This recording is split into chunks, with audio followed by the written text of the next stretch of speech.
우선 그 자영업자의 목소리를 현장에서 듣고자 이곳에 와주신 김두관 의원님과 그리고 송영길 당대표님 그리고 이영빈 대변인님께 일단 감사 인사드립니다.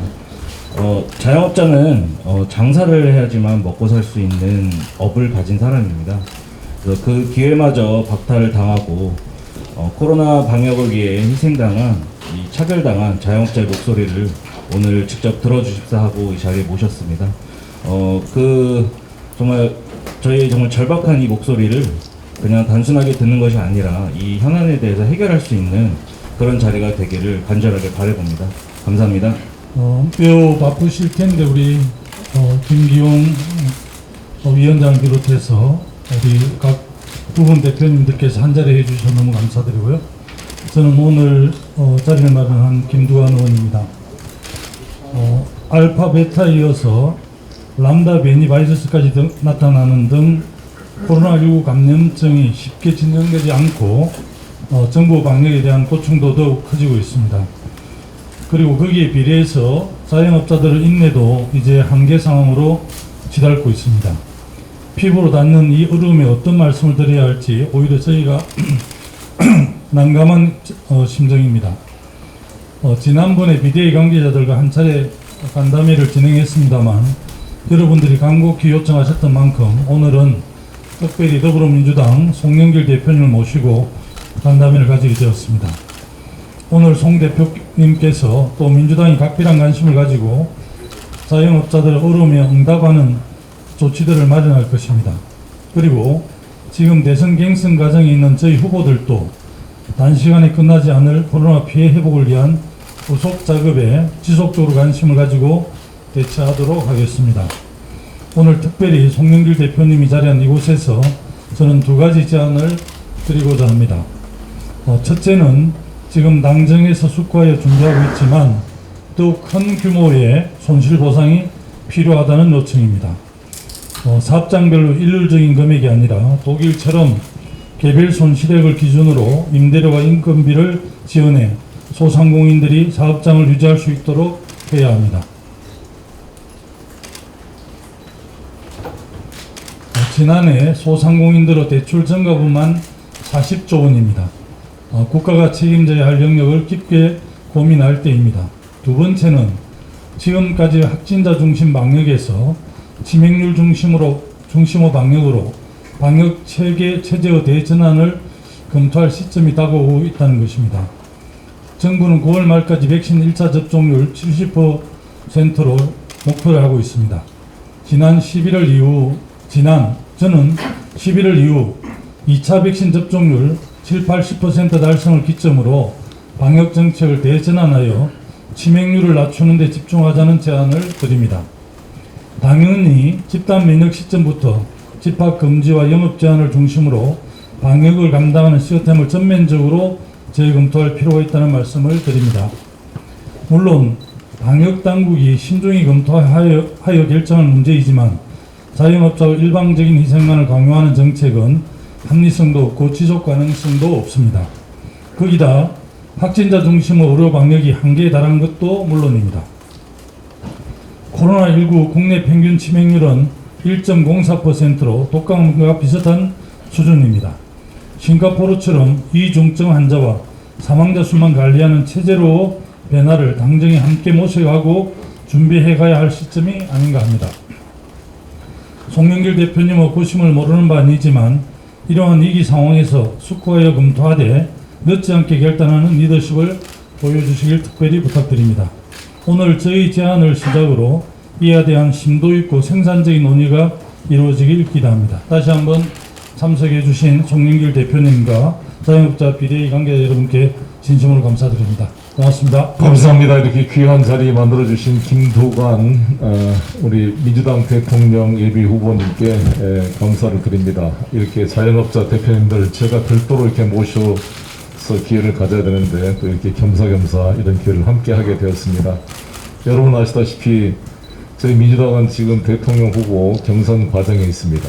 경선을 관리해야 될 민주당의 당대표로서 우리 6분의 훌륭한 후보님들이 각자의 자신의 장점과 정책이 잘 발휘되고 국민들에게 알려줄 수 있도록 뒷받침해 나가겠습니다. 저는 당대표로서 공정하게 6분의 후보들을 다 배려하고 이 경선 관리를 통해 원팀 민주당을 만들므로써 저희 민주당이 우리 국민들에게 새로운 비전을 제시할 수 있도록 해나가겠습니다. 그런 차원에서 지난번에 우리 박용진 후보님을 모시고 LH 3기 신도시 사전 분양 현장을 한번 돌아봤습니다. 오늘은 두 번째로 우리 김두관 후보님과 함께 이 자리를 함께 하게 되었습니다. 이낙연, 정세균, 추미애 후보님과도 일정을 조율 중에 있다는 말씀을 드리겠습니다. 여러 가지로 지금 4단계 방역 조치 때문에 우리 자영업자들의 삶이 벼랑 끝에 내몰리고 있습니다. 손실 보상을 한다 그러지만 손실을 안 나게 만드는 게 가장 중요한 것이고, 그러려면 집단 면역을 통한 이 거리 두기 완화를 통해서 자영업을 정상화시키는 게 가장 중요한 과제입니다. 저희 정부에서는 굵고 짧게 이것을 해보려고 4단계 2주를 했습니다만 이게 쉽게 잡히지 않아서 다시 이걸 연장하게 되었습니다. 여러 가지 안타까운 마음이 큽니다. 김두관 후보께서 제시한 대로 방역의 개념을 바꾸자 이런 이야기가 지금 나오고 있습니다. 얼마 전에 제가 이준석 대표하고도 이야기를 했는데, 이준석 대표도 이 개념을 확진자 중심이 아니라 말한 대로 이렇게 중증 환자, 치명률 중심으로 관리 체제를 바꿔야 된다 이러한 이야기를 한 바 있습니다. 저도 얼마 전에 그럴 단계가 곧 다가오지 않을까 생각을 합니다. 아직까지는 그러나 조심스럽습니다. 이게 독감과 비슷한 것처럼 코로나를 완전 극복이 어렵다면, 함께 살 수밖에 없다고 한다면 이거를 독감처럼 관리하는 체제로 바뀌어야 될 거 아니냐 이런 얘기가 나오고 있습니다. 일단은 김두관 의원님 말씀대로 8월, 9월까지 백신 접종률 70%를 달성시키는 게 중요한 과제라고 생각이 듭니다. 그래서 저희 당과 정부는 백신의 차질 없는 수급을 통해서 이제 백신이 9월까지 최대한 될 수 있도록 뒷받침해 가고, 그 진행 과정을 통해서 방역 지침을 어떻게 탄력적으로 할지를 다시 논의해 가도록 하겠습니다. 거기에 저는 하나 좀 적용하고 싶은 게, 제가 얼마 전 유영진 전 식약청장을 만났습니다. 아시다시피 유영진 대한약사회 회장 출신이었죠. 식약청장이 되신 이후에 당시는 코로나가 발생하기 전이었지만 미세먼지 방지를 위한 마스크 공장을 한 10몇 개밖에 안 됐던 것을 한 100개가 넘게 만들었습니다. 그래서 이 부직포를 수입을 좀 원활하게 만들면서 마스크 대량 생산 체제를 준비했기 때문에 저희가 마스크 대란을 잘 막아낼 수 있었습니다.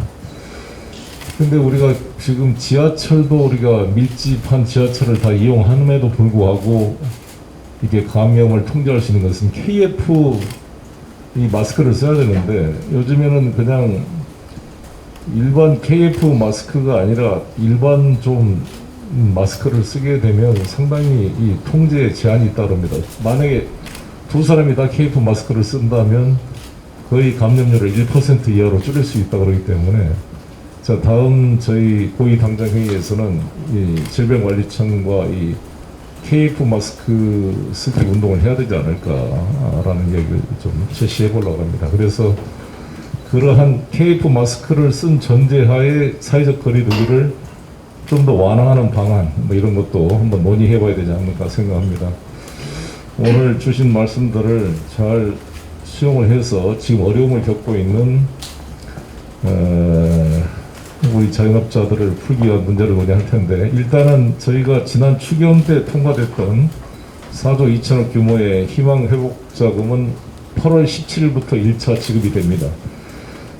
지금 데이터베이스가 되어 있는 약 70% 미리 만들어진 180여만 명에 대해서 8월 17일부터 1차 지급이 진행될 것입니다.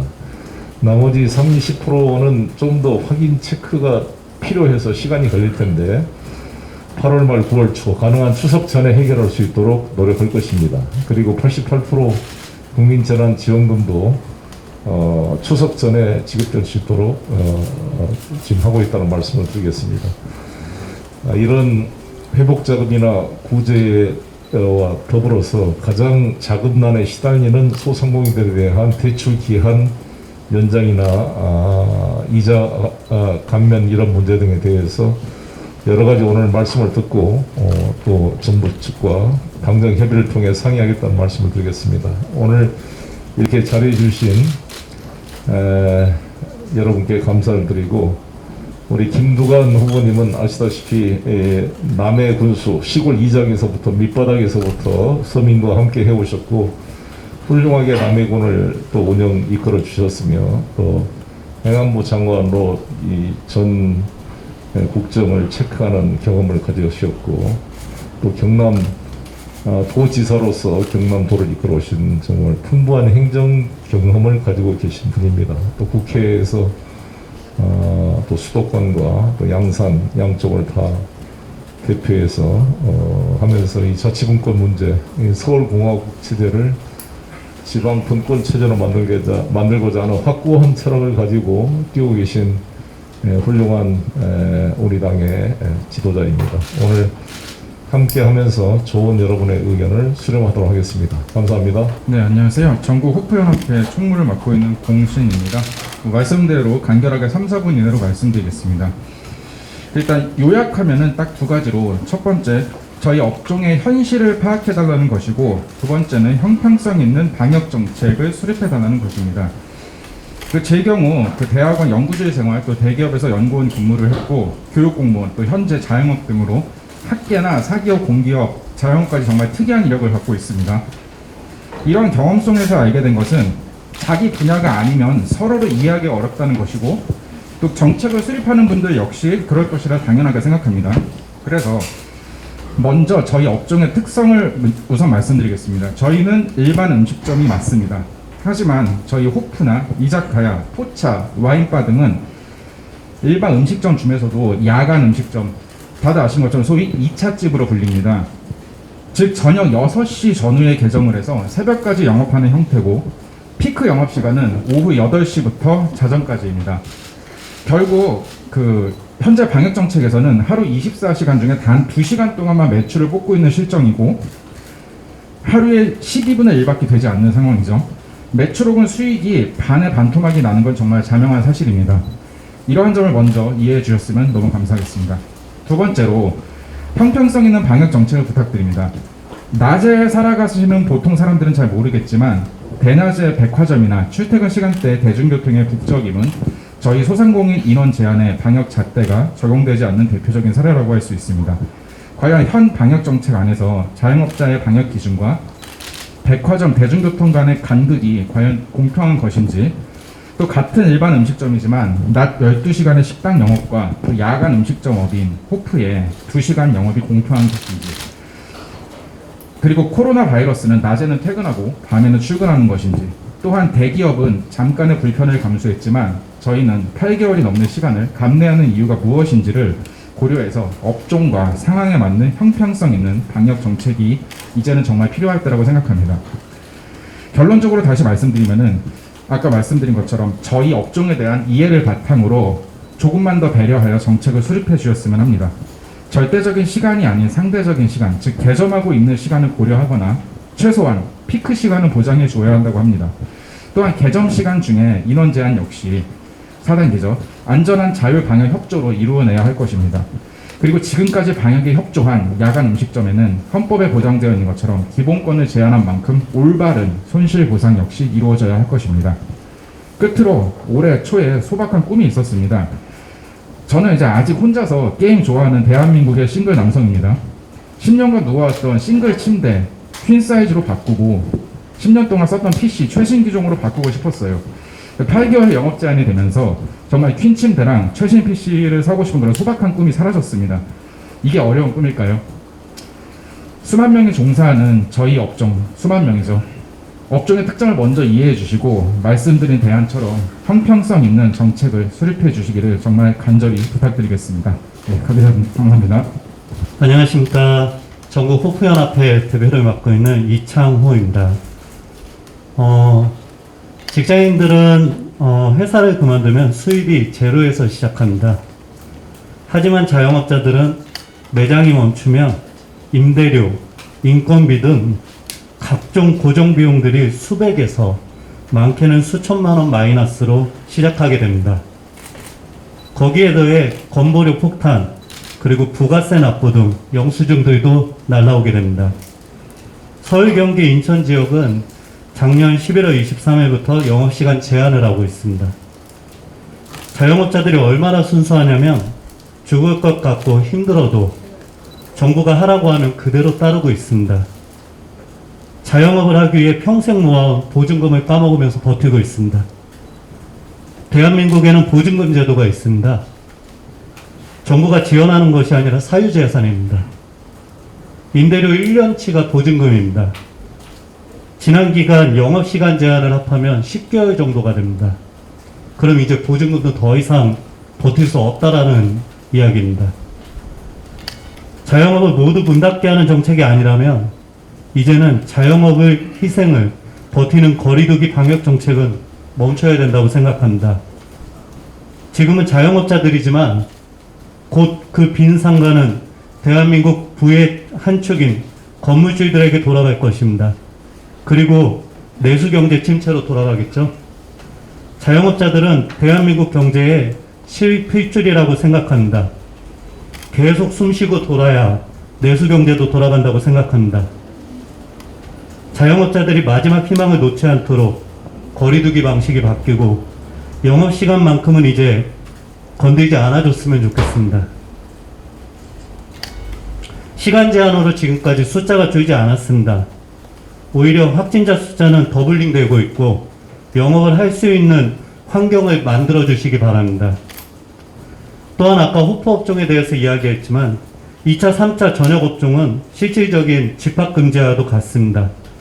사업자 등록증상 업태는 일반 음식점이지만 업종은 호프, 와인 등 주류 취급 업종으로 나뉘어져 있습니다. 6시 이후 3인 제한, 22시 시간 제한은 영업 금지와도 같습니다. 정상 영업은 못하고 있지만 실질적으로 임대료는 계속 납부하고 있습니다. 현실적인 중간 업종에 대한 보상 대안이 마련되어야 된다고 생각합니다. 이상입니다. 안녕하세요. 청계 대림상가 상인회 부회장을 맡고 있는 박진영입니다. 저희는 일선에 있는 자영업자는 아니고요. 말하자면 2선에 있는 자영업자 도소매업체라고 보시면 됩니다. 1선에 있는 자영업자가 멈추게 되면 2선에 있는 자영업자도 연쇄적으로 같이 경영난을 얻게 되고 또 현재 집합금지나 그다음에 시간 제한은 받지는 않았지만 1선에 있는 자영업자들이 그런 제한을 두고 그게 여파가 연쇄적으로 2차 자영업자들한테 오게 되면 여기도 역시 결과는 같아집니다. 그러나 여기에서는 어떤 지원 대책이나 보상 마련이 전혀 없고 그런 다각지에 놓여 있는 상태에서도 어디에 대고 말을 하거나 말을 들어줄 곳이 없습니다. 그런 부분이 저희 2차 자영업자들의 큰 고충인 것 같고 저희 청계 대림상가만 놓고 봤을 때도 그렇지만 전국적 서울시만 봤을 때 크게 전자상가가 영등포 전자상가하고 용산하고 청계 대림 이렇게 있을 겁니다. 대표적으로. 근데 그쪽에도 저희하고 같은 업종에 자영업자들이 많이 계신 걸로 알고 있습니다. 그런 분들도 저희 청계 대림상가하고 똑같은 상황이라고 저는 생각하고 있습니다. 이 부분에서 저희 사각지대에 있는 2차 자영업자 상인들에 대한 실태 조사를 좀 해주셨으면 하는 바람과 실질적인 지원이나 보상 이런 제도를 좀 마련해 주셨으면 하는 바람입니다. 이상입니다. 네, 안녕하십니까. 전국 자영업자 비상대책위원회 공동대표이자 전국 공간대여 협회장 조지연이라고 합니다. 당대표님 혹시 공간대여비 어떤 건지 아시고 계십니까? 네네. 이런 공간을요, 인테리어를 해놓고 용도에 맞게끔 한 팀이 단독 대관을 해서 쓰는 공간입니다. 일명 근데 파티룸이라는 이름으로 저희가 상업적 용어로 이슈가 좀 되었었고 확진자가 한 명도 없었음에도 불구하고 지난 12월 23일부터 집합 금지와 집합 제한으로 7월 12일까지 저희가 영업을 제대로 할 수가 없었습니다. 저희 업종 특성상 퇴근하시고 오시는 분들 한 팀 단독 대관인데 10시까지 이용하기, 2-3시간을 이용하기 위해서 단독 대관을 하시는 일은 없었죠. 실제로 저희 실태 파악을 해본 바 저희 협회 내에서 응답을 해주신 700개 업소가 1월 달부터 6월 달까지 부가세 신고를 하는데요. 제 6개월간의 매출이 200만 원이 안 됐습니다. 한 달에 30만 원 꼴의 매출이었던 거죠. 지금 현재 상황이 이렇습니다. 근데 이 외에 그 여러 가지 저희 이제 실태 파악이 제대로 안 되어 있는 관계로 그 지금 지원금에서도 부지급 판정을 받고 3월 29일부터 시행됐던 4차 지원금, 버티머 플러스의 지원금을 아직까지 못 받고 계신 분들도 많이 계십니다. 그러면 제대로 실태 파악은 돼야 된다고 생각을 하고요. 그리고 그 사실 제가 어제까지의 누적 저희가 확진자가 20만 1000명이었고 사망자가 2099명. 그러면 치명률은 0.95%. 이고 이런 부분들 다시 패러다임 변경해야 되고 아까 말씀 주셨던 것처럼 저희가 그러면 이거에 맞게 그 거리두기 개편안 변경을 해야 되고 그리고 이 지원금의 사각지대에 있는 분들을 구제해야 되지 않을까라는 부분들을 구체적으로 자료 준비를 했었습니다. 그런데 어제 문재인 대통령께서 그 수석 그 비서관 분들을 보좌관 분들을 모셔놓고 주최한 회의에서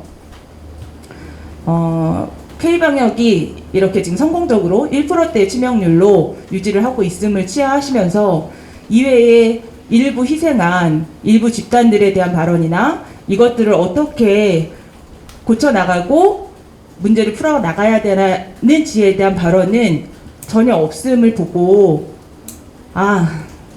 정부가 모르는 게 아니구나.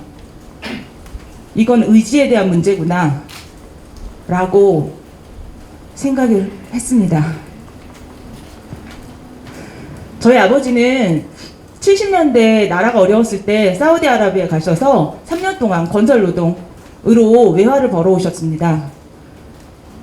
IMF 때는 저희 어머니하고 근무기에 줄에 같이 서 있었던 게 생각이 납니다.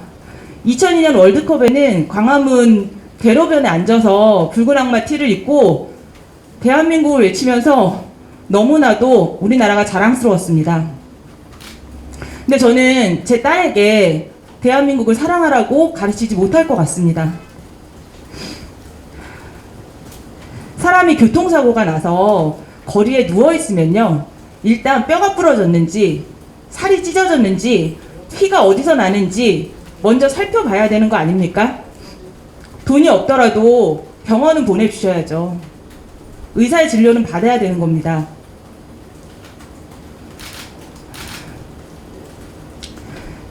저희 지금 심정에는 정말 연고 하나 붕대 하나 집어주고 일단은 버텨봐라 라고 말씀하시는 거라고 밖에 느껴지지 않아요.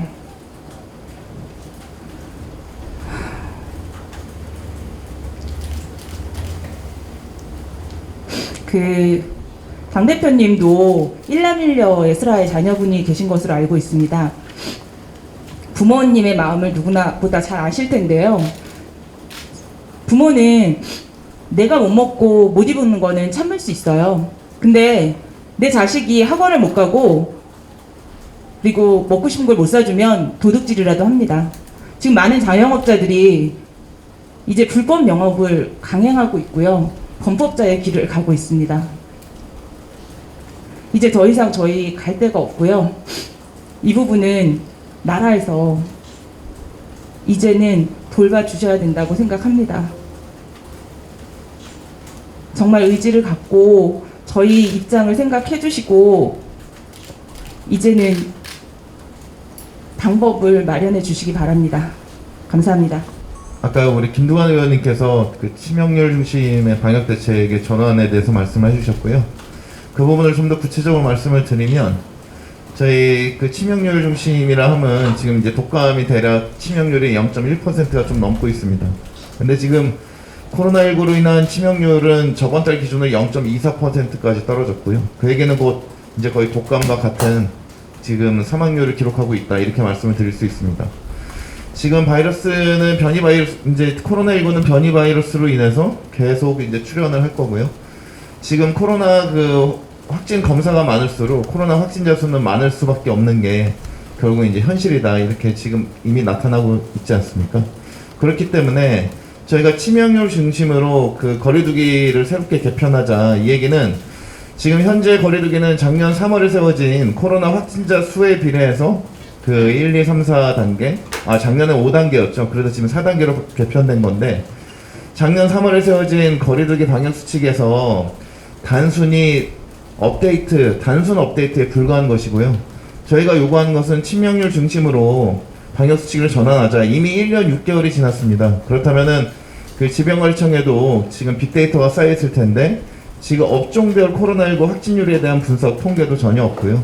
지금 그게 현재 지금 보건당국의 지금 문제입니다. 그렇기 때문에 저희 자영업자 비상대책위원회에서는 그 질병청 등 그 보건당국의 책임 있는 결정 권한이 있는 분과 저희는 직접적인 간담회를 원하고 있습니다. 이미 과거 영상회의를 했지만 그 영상회의는 결국 그 질병관리청의 단순 통보, 이제 질병관리청에서 만든 그 거리두기 방역수칙에 대한 통보에 불과했고요. 협의조차도 아니었습니다. 우리가 원하는 것은 그 결정권이 있는 분과의 간담회를 원하고, 우리가 직접 얼굴 맞닥대고 그다음 새로운 방역수칙을 한번 모색해보자, 그런 것을 주장하고 싶고, 그 다음에 두 번째는 이제 손실보상심의위원회가 곧 이제 구성이 될 겁니다. 예, 손실보상심의위원회에도 우리 자영업자를 대표할 수 있는, 우리 예를 들면 우리 전국 자영업자 비상대책위원회에 그 한 분이 그 손실보상심의위원회 위원으로서 반드시 어느 정도 역할을 해야만 그 현실적인 손실보상이 가능하다, 이렇게 말씀을 드릴 수 있고요. 마지막으로 저는 사실 그 코인놀이 연습장의 이제 업주이기도 합니다. 근데 코인놀이 연습장의 경우에는 지금 현재 이제 도우미로 발생하는 그 일반 놀이 연습장의 확진자 폭증을 저희 코인놀이 연습장도 덩달아서 지금 책임을 지고 있는 형국입니다. 무슨 얘기냐면, 도우미로 일반 놀이 연습장에서 확진자가 많이 나오면 코인 놀이 연습장도 같이 집합금지를 시키는 지자체가 가끔 발생하거든요. 그런 부분을 푸는 게 저의 일이고, 실제로 부산도 풀었고 그 다음에 고양시도 풀었는데, 이러한 일이 반복돼서는 안 됩니다. 무슨 얘기냐, 단체 기합식으로 어느 곳에서 잘못했다고 전체 업종을 문 닫게 하는 이런 그 방역수칙은 이제는 더 이상 하지 말아야 된다, 이렇게 말씀을 드리고 싶습니다. 저 이상입니다. 네, 안녕하십니까. 전국 카페사장 연합회 대표를 맡고 있는 고장수입니다. 저는 조금 있다가 저희 다른 운영진 분께서 발언을 오늘 대신 발언을 조금 이따 하실 건데요. 저는 그냥 딱 한 가지만 말씀드릴게요. 지난주에 제가 저희 연합회 회원 두 분한테 저녁 늦게 거의 한 12시 다 된 시간에 전화를 받았습니다. 그 전화를 받은 이유는 두 분 다 공교롭게도 같은 지역이었었는데, 일요일날 지자체에서 단속을 맞았답니다. 그 단속의 이유가 뭐냐 했더니, 한 군데는 이제 매장 밖에다가 매장 안에 허용되는 인원수, 이거를 표시를 안 해서 한 분은 단속을 당하시고, 또 한 분은 6명을 카드 결제를 한 번에 해가지고 단속을 당하셨대요. 지금 현재 4단계에서는 2명 이상만 6시 이후는 2명 이상만 입장이 가능한 상황입니다. 그래서 그 6분이 오시긴 하셨지만 두 분 따로따로 앉으셨는데도 불구하고 단순히 6분이 한 번에 결제를 했다는 이유만으로 그렇게 과태료 300만 원을 맞으시고, 또 한 분은 과태료 150만 원을 맞았다고 합니다. 근데 그날이 공교롭게도 일요일이었습니다. 우리나라 공무원들 일요일날 전화 연락 절대 안 받습니다. 근데 그날 공교롭게도 그 지자체와 식약처가 합동으로 단속을 했답니다. 네, 이게 단속을 한 것 같은 느낌인데, 지금 자영업자들은 정말 어려운 상황에 처해 있기 때문에 계도를 위한 단속을 하셔야지, 단속을 위한 단속을 하시게 되면은 이분들 과태료 150만원, 300만원 이렇게 나가지만 이분들 같은 경우에는 향후에 5차 재난지원금에서도 제외가 됩니다. 그래서 이분들 같은 경우에 진짜 울먹이면서 저한테 전화를 주셨는데, 진짜 이분들은 이제 버틸 만한 여력도 없고, 그렇기 때문에 이제 폐업을 하셔야 되겠다고 저한테 이렇게 연락을 하시더라고요. 이런 부분에 있어서는 방역 수칙에 대해서 정부에서 어느 정도 좀 이게 단속을 위한 단속이 아니라 계도를 위한 단속으로 좀 어느 정도 자영업자의 좀 애로사항을 좀 감안은 해주셔야 되지 않나. 예. 좀 그렇게 생각이 듭니다. 예. 여기까지 하겠습니다. 네, 안녕하십니까. 코로나 연습장협회장 경기석입니다. 먼저 이런 귀한 자리를 마련해 주신 김두관 의원님과 송영길 의원님께 감사의 말씀드립니다. 저는 전자의 이재인 대변인이 저희 업장에 대해서 대표해서 말씀을 드렸기 때문에 간단하게 전체적인 그 말씀을 드리겠는데요. 지금 작년 한 해 아까 김두관 의원님께서 말씀하셨듯이 자영업자들이 40조에 달하는 그 부채를 안았다고 합니다. 그러면 그 부채를 갚을 기회를 줘야 되는데 지금 기회가 전혀 앞으로 없을 것이라는 그 어두운 그 전망이 지금 있습니다. 지금 대출받은 그 금액 중에 무이자 대출 또 내지는 저금리 대출이 많이 있는데요. 그 대출금을 갚으려고 그러면 정상적인 영업이 진행되어야 대출금을 갚을 수 있지 않습니까? 앞으로 2년 후가 가장 걱정되는데요. 제2의 IMF, 제3의 IMF가 오지 않을까 그런 걱정이 가장 크고요. 미국에서 금리가 만약에 올린다고 하면 우리나라 자영업자는 다 죽는 거 아니냐 이런 말들이 많이 돌고 있습니다. 지금 40조 원의 그 대출을 갚은 분들이 2년 후에 과연 여기에 몇 명이 살아남을 수 있을까? 저는 그 대출금을 갚기 위해서 피나는 노력을 해도 그 대출금을 못 갚을 거라 생각하고 있습니다. 금방 이렇게 코로나가 끝나는 것도 아니고 정부에서 이 대출금에 대한 장기적인 연장, 10년 상환이나 그 이상의 상환을 해줄 것을 요구하고 있고요. 그렇지 않으면 저희가 판단할 때는 여기에 있는 자영업자 중에 50%도 아마 생존하지 못할 것이다.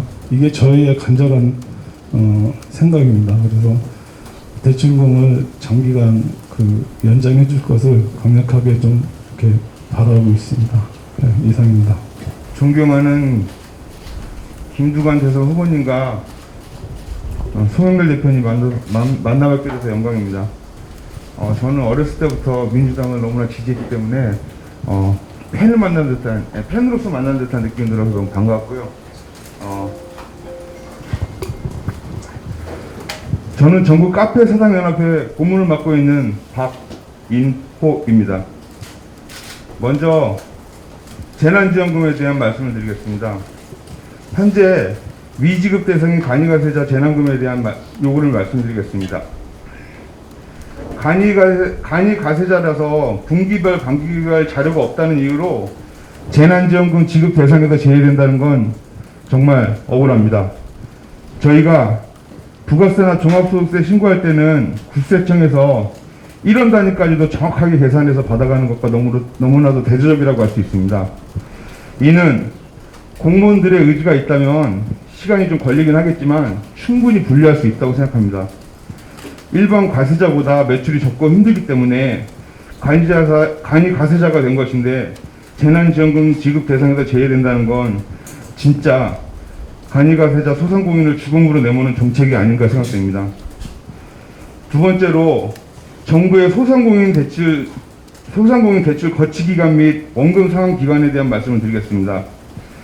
2020년 코로나가 시작되고 소상공인진흥공단을 통해서 대출받은 대출들의 거치기간이 만료되는 시점이 곧 도래됐습니다.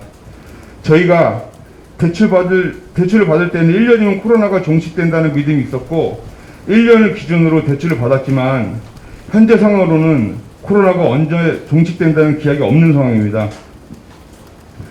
이미 중기부에서는 2020년 3월에 실시된 대출권에 대해서는 6개월의 거치기간을 연장을 했습니다만 그 이후에 많은 대출은 거치 기간 종료가 임박했고 앞으로는 원금과 함께 이자를 갚아 나가야 합니다.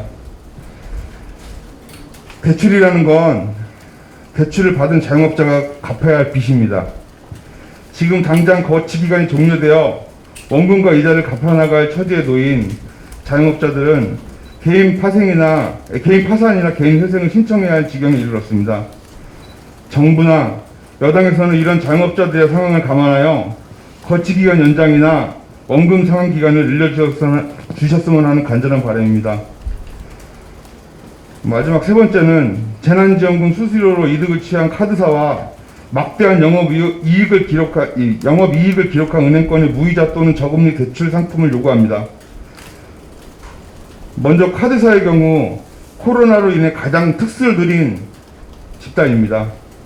배달 웹 등을 통한 온라인 결제로 매출이 급상승하였으며 전국 국민 재난지원금조차도 수수료로 가져갔습니다.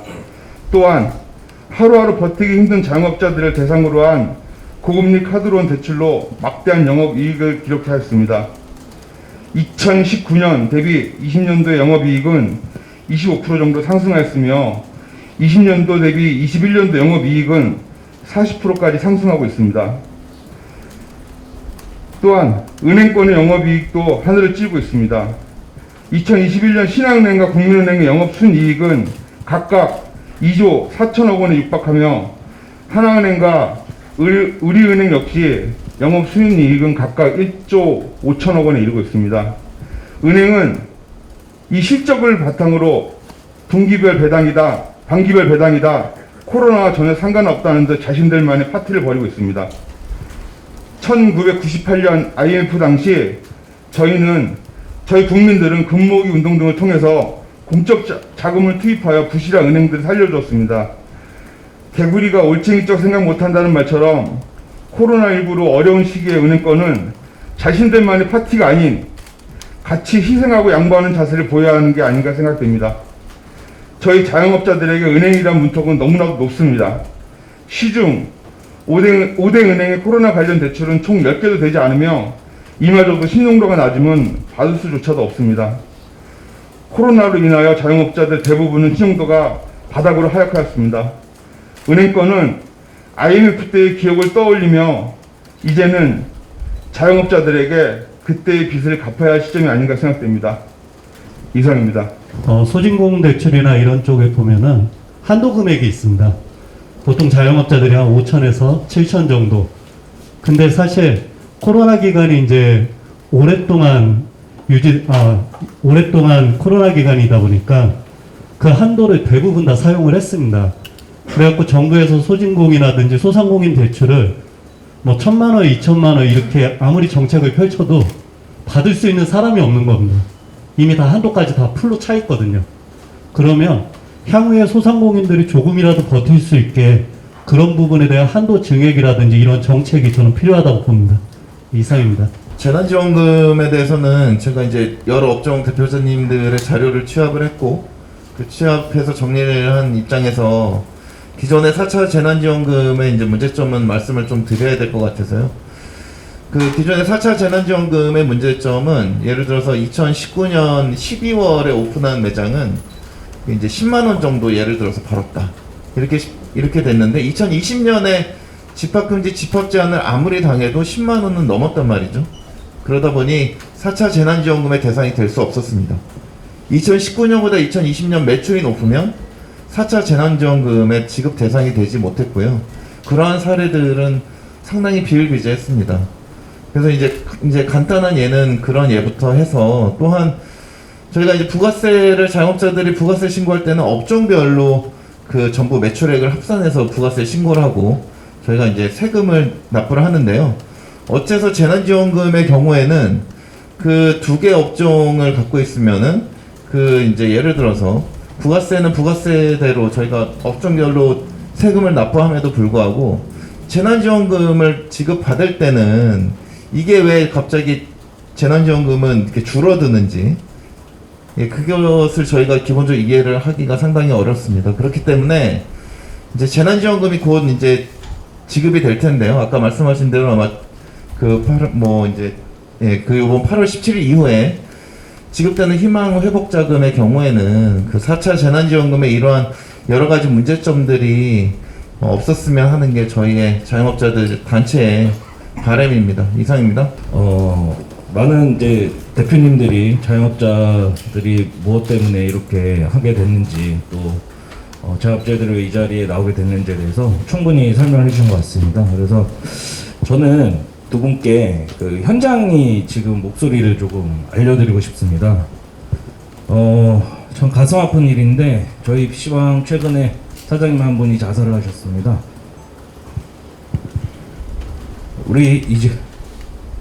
저희는 24시 업종입니다. 업종 전체가 24시를 특성으로 갖고 있는 업종은 저희 업종이 유일합니다. 근데 영업 제한이라는 표현이 있습니다. 10시 실적으로 매출이 60%가 감소를 하는데 거의 집합 금지 수준에 해당을 합니다. 그 자살하신 사장님의 심정을 모르는 바가 아닙니다. 대전에 한 분은 식당 아주머니 한 분께서 10시 이후에 장사를 하시다가 10시 30분에 공무원이 와서 행정명령으로 집합금지를 내리니까 칼로 손목을 그으셨다고 합니다. 그 자리에서. 지금 자영업자들이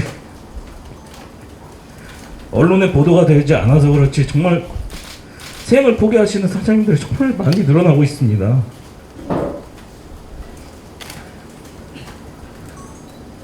(1년 6개월을) 코로나라는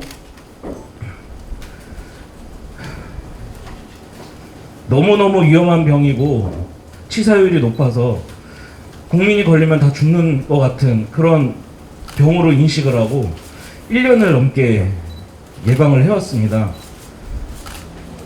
확진자가 늘어나는 것은 시설 규제가 잘 돼서가 아니라고 저는 생각을 합니다.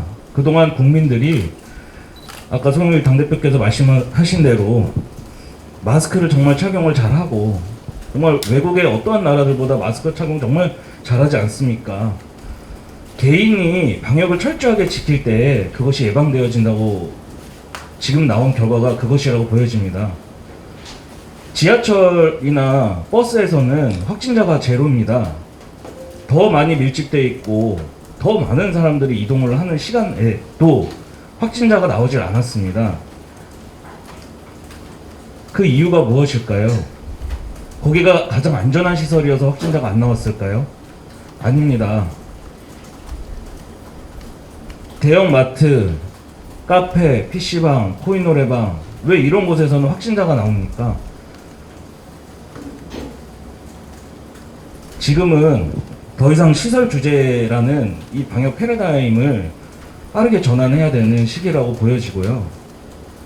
정말 단 하나 부탁드리고 싶은 건 이준석 당대표를 만났을 때도 방역 패러다임의 전환, 오늘 김두관 의원님께서 말씀하신 그 방역 패러다임의 전환에 대해서 진지하게 고민을 하고 언제까지 손실보상 예산 30조, 그 다음에 또 30조, 국가의 예산이 그렇게 넉넉하지 않은 거는 누구라도 알고 있지 않습니까? 이 예산만으로 자영업자들 더 이상 버티지 못합니다. 그것조차도 자영업자들이 충분하다고 느껴지지가 않고 카페에서도 말씀하셨듯이 마이너스로 저희는 출발을 하기 때문에 200만원, 300만원 받아서는 도저히 해결을 할 수가 없는 금액입니다. 그 금액을 무한정 어떻게 더 늘리겠습니까? 국가의 예산이 없는데 국가가 어떻게 채무만 지라고 얘기를 할 수 있겠습니까? 차라리 얼른 방역 패러다임을 전환을 해서 그 예산을 의료진들에게 집중을 시켜서 더욱더 이 코로나를 좀 더 안전하게 가져갈 수 있는 방법을 지금부터라도 찾아야 된다고 생각을 합니다. 최근에 카페사장연합회에서 의료진들에게 커피를 제공을 했습니다. 저희 자영업자들이 시위만 하는 것이 아니라 정말 이런 어려운 현장에 계신 의료진들을 위해서라도 저희가 노력을 하고 있습니다. 자영업자들이 시위를 하는 이유는 딱 하나입니다. 우리의 목소리가 들리지 않는다고 생각을 하고 우리의 목소리를 들어주는 곳이 없기 때문입니다. 오늘 이 목소리를 들어주기 위해서 두 분께서 나오셔서 너무 감사드리고 정말 자영업자들이 생떼 쓰는 게 아니라 실제 현장에서 정말 많은 분들이 생을 마감하시는 분도 계시고 경제적 사망을 당하신 분들은 더 많습니다. 저 또한 마찬가지고요. 저는 IMF를 지낸 아버지를 보며 그 빚에 15년, 20년 동안 그 빚만 갚으신 아버지를 보았습니다. 이제는 제가 빚을 지어서 제 아이에게 또 그 15년, 20년 제 신용 회복을 위해서 보여줘야 될 그걸 생각하니 너무 참담하고 암담합니다. 하지만 그런 거에 대해서 아무 말 하지 않습니다. 장사만 좀 하게 해달라고 그 요청을 드리는데 그게 그렇게 어려운지 방역당국은 대화를 할 생각조차도 안 하고 차라리 만나서 어떠한 계획이 있고 정말 이런 계획을 우리가 견뎌내면 정말 이거를 종식시킬 수 있겠다. 그런 정말 뭐 최소한 설명이라도 우리에게 해준다면 우리가 왜 길거리에 나오겠습니까? 금요일에 저는 경찰에 출두를 해서 집시법 위반으로 조사를 받아야 됩니다. 집시법 위반으로 조사를 받는 것은 두렵지 않습니다. 하지만 우리가 또 시위를 해야 될까? 그렇게 해야지만 또 정부는 귀를 기울여 줄까? 그것이 저는 더 두렵습니다. 정말 대화를 통해서 진정성 있는 개선되어져 나가는 모습을 기대한다는 말씀 드리면서 발언 마치겠습니다. 감사합니다. 여러분들의 절절한 말씀을 잘 들었습니다. 아이고 정말 그 가슴이 찡하고 너무나 또 직접 또 뭐 글을 통해서 이렇게 상황을 파악한 것과 역시 직접 만나서 여러분들의 생생한 목소리를 들으니까 더욱더 마음이 아프고 절박한 생각이 듭니다. 여러분들의 그런 심정이 같이 공감이 된다는 말씀을 드리고 우리 공신 회장님 말씀한 것처럼 코로나가 낮에 출근하고 밤에 퇴근한 것도 아닌데 왜 낮과 밤을 이렇게 이 사람에 맞춰서 코로나에 맞추는 게 아니라 사람에 맞춰서 이렇게 방역 지침을 만드는가 이런 지적은 상당히 공감이 가는 지적인 것 같습니다. 저도 의문이 사실 아침마다 지하철 버스를 다 타고 이렇게 다니는데 일반 음식점 카페에 대한 사회적 거리두기보다 훨씬 더 밀접한 상태에서 30분, 1시간이 넘게 지하철 버스를 이용하는 것이 허용되면서 왜 이런 식당의 이 거리두기 그것은 이렇게 되는가. 이제 그것은 아마 지하철은 마스크를 쓰고 쭉 가는데 식당은 이제 마스크를 벗고 이제 식사를 말을 하게 되니까 뭐 그런 이유의 차이는 있겠습니다만 이것이 이제 어떤 여러 가지 방역 지침과 조건 또 기록에 따라 이걸 좀 어떻게 분리할 수 있을까 고민이 많이 필요할 것 같습니다. 일단 근본적으로는 치명률이 더 독감과 비슷한 정도로 낮춰진다 그랬을 때 이게 델타 변이, 람다 변이 또 그 다음에 추가 변이가 계속된다면 결국 코로나는 완벽하게 극복되는 게 아니라 독감 같은 것처럼 통제하면서 관리하는 사회로 가지 않을까라는 이제 전문가들 의견도 있습니다. 근데 이제 이런 전반적 평가를 일단은 저희 정부 입장에서는 백신이 한 70%까지 될 때까지 좀 상황이 되면 아마 전환점이 나오지 않을까 생각하는데요. 그렇더라도 오늘 주신 말씀들을 생생하게 잘 정리해서 국무총리와 함께하는 고위 당정회의에서 생생하게 여러분의 목소리를 청와대와 정부 당국에 전하도록 하겠습니다. 저도 김은경 질병관리청장과도 이러한 내용들을 공유해서 방역 지침을 수립하는데 어떻게 보완될 수 있을지 챙겨보도록 하겠습니다. 사실 금융이라는 게 우리 혈액과 같은 건데 금융이 제공되지 않는 것은 피가 지금 다 빠져가는데 혈액을 공급받지 못하는 환자와 같은 그런 절박한 느낌이라는 생각이 듭니다. 사실 저는 이제 이런 말을 많이 했는데 조선시대 때 흉년이 들어서 이런 논밭에 소출이 떨어지면은 사실 거기 소작료를 좀 유예해주고 오히려 여러 가지 구휼미를 풀어주고 그런 거 있는데 지금 같은 이런 21세기에 사실 매출이 떨어져도 이 임대료를 똑같이 내야 된다는 게 사실 이 현대판 지주 소작 관계도 아니고 상당히 정말 안타까운 마음이 큽니다. 이 문제에 대해서. 여러 가지 또 저 어제도 금융 관계자들을 좀 만나고 왔는데 아까 어떤 분이 말씀하신 것처럼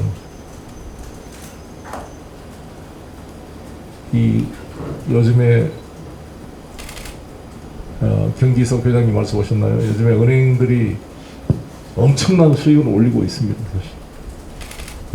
우리나라 5대 은행의 아마 주식 보율이 외국인 주식 보율 한 60%가 넘을 거예요. 근데 뭐 수조 원의 지금 수익을 남기고 있고 이 코로나 전국에서도 잘 나가는 업종들도 엄청나게 잘 나가는 부분이 있습니다. 우리 수출도 사실 지난번 지금 사상 최대의 수출 실적을 지금 발휘한 부분이 있습니다. 그래서 이런 부분들은 어떻게 좀 사회적 책임을 지고 IMF 때 정말 부도났던 금융기관들을 공적 작업을 투입해서 이 금융 시스템부터 살려놨던 그런 경험이 지금도 생생합니다. 이런 금융권이 이런 우리 자영업자들을 위해서 어떤 일을 할 수 있을지에 대해서도 잘 좀 상의를 해보도록 하겠고 은행연합회 측이나 금융관계자들과도 좀 상의를 하도록 하겠습니다. 너무 마음이 아프고 죄송하고 송구스럽다고 말씀드리고 오늘 여러분의 생생한 목소리를 일단 이렇게 들을 수 있는 기회를 같이 만들어주신 김두관 우리 후보님께 감사를 드리고 김두관 후보님께서도 오늘 이러한 절절한 이야기를 대통령 후보들 TV 토론이나 경선 과정에서 당연히 아마 말씀을 하실 거라고 생각이 들고 이런 것이 좀 공론화돼서 우리 대한민국 방역 지침의 패러다임을 어떻게 현실에 맞게 해갈지 우리 국민들의 지혜를 모으고 또 함께 우리가 또 연구하는 계기로 삼도록 하겠습니다.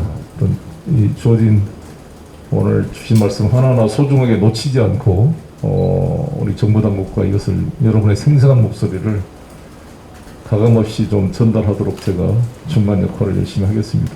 감사합니다. 지난번에 저는 한번 간담회를 했습니다만 뭐 제가 이렇게 잘 인지하는 것도 참 중요하지만 국정을 모함 책임지고 있는 여당의 당대표이신 우리 송영길 당대표님 또 박안주 정책위원장님 이런 분들이 이걸 정확하게 좀 더 듣는 것이 고위당정 협의를 통해서 이 문제를 풀어가는데 훨씬 더 바람직하겠다 이런 생각에서 오늘 요청을 드렸는데요. 송영길 당대표님께 흔쾌히 저희 요청을 받아주셔서 굉장히 큰 의미 있는 자리라고 생각을 합니다. 사실은 이렇게 생생한 이야기를 직접 듣기가 쉽지 않은 기회였기 때문에 굉장히 큰 의미가 있고요. 우리 호프연합회 공신총무님부터 우리 김기홍 자영업자 비대위 대표님까지 정말 저도 한번 들으면서 속으로 참 너무나 안타깝고 송구하고 놀랐습니다.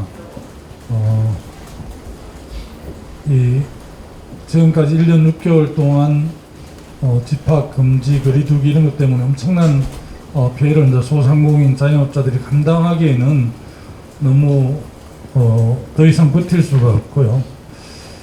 이게 어떻게 보면 이제 국난인데 국난은 정말 전 국민들이 슬기롭게 이제 극복을 해야 하는 과정인데 아까 우리 김기석 대표님께서 말씀해 주셨지만 우리 이제 5대 은행들이 엄청나게 사실은 최근에 순이익을 많이 냈다고 보도자료를 했는지 언론에서 그냥 캐치를 해서 보도를 했는지 그 소식을 들으면서 참 너무 속으로 안타까웠습니다. 너무 힘든 적이 많은데 자기들 마침 그 영업 실적을 자랑하는 것 같은 느낌이 들어서 너무나 가슴이 아팠고요. 그 당시에 우리 세금이 공적 자금을 통해서 다 그 당시 극복을 한 과정이고 이제는 이쪽에서 오히려 자기들이 지금 배려를 해야 될 단계인데 전혀 그렇지 않아서 좀 안타깝습니다. 그 점도 우리 여당 대표께서 당정협의를 통해서 해결할 수 있는 게 아닌가.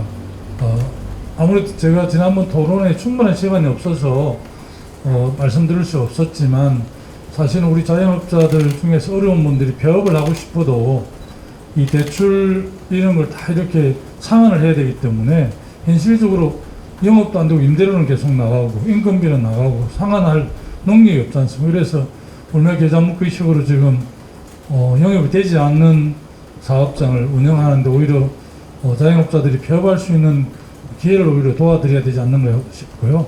근본적으로는 영업을 통해서 이 회생할 수 있도록 해야 되기 때문에 사실은 11월에 집단 면역이 이루어지면 이 방역 체계하고 이걸 바꾸어야 되지 않을까 저는 그렇게 생각합니다. 그래서 오늘 당대표께 특별하게 제안을 드렸는데요.